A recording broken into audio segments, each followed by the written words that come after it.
Friends, let's talk about the DOGE. No, not the meme. We're talking about the Department of Government Efficiency. They've been making headlines lately, and for once it's not about a hilarious typo. The DOGE is on a mission, folks, to cut waste, trim the fat, and make the government work for you, the hard-working American. Now, we all know the government isn't exactly known for its efficiency. It's more like that restaurant where the food takes forever, the service is terrible, and your order is always wrong. But the DOGE says, enough is enough. They're slashing budgets, canceling contracts, and sending a clear message. Your tax dollars aren't going to waste anymore. They're going back to you. That's right, you heard me correctly. So, where's the DOGE swinging its budget axe? Well, let's start with the Department of Defense. They're saying goodbye to 5,400 probationary civilian employees. That's right, folks. They're trimming the bureaucracy, not the troops.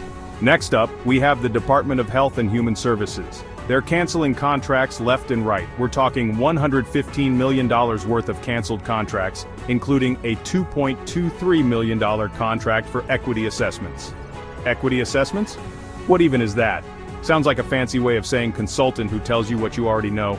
And the cuts don't stop there. The EPA is saving $45 million by canceling DEI contracts. The Department of Housing and Urban Development? They found $1.9 billion in misallocated funds. That's enough to buy everyone in Wyoming a lifetime supply of cheese. Okay, here's the really good part. Remember all those savings I mentioned? The DOGE has a plan for that money. They're calling it the Hard-Working Americans Dividend. And what exactly does that mean? Well, it means you, my friend, could be getting a check for $5,000. That's right, $5,000 in your pocket, just for being a hardworking American. Think of all the things you could do with that money. Pay off some bills, take a vacation, finally buy that solid gold statue of yourself riding a majestic bald eagle. The possibilities are endless. Now I know what you're thinking. This sounds too good to be true. What's the catch? Well, frankly, we're not entirely sure yet.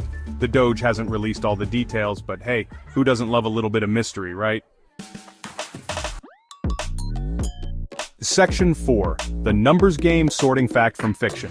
Now, it's important to note that not everyone is convinced by the DOGE's claims. The Wall Street Journal, those pesky purveyors of reality, crunched the numbers and came up with a slightly different figure. They say the actual savings are closer to $2.6 billion, not the $55 billion the DOGE is claiming, so who's right? Well, that's the million-dollar question, isn't it? It's like trying to figure out if your uncle's story about wrestling a bear is true or just another one of his tall tales. We need more information, folks. We need facts, figures, and maybe even some eyewitness accounts. The future of the DOGE's dividends. But here's another interesting wrinkle in this whole saga. Remember those misallocated funds the Department of Housing and Urban Development found?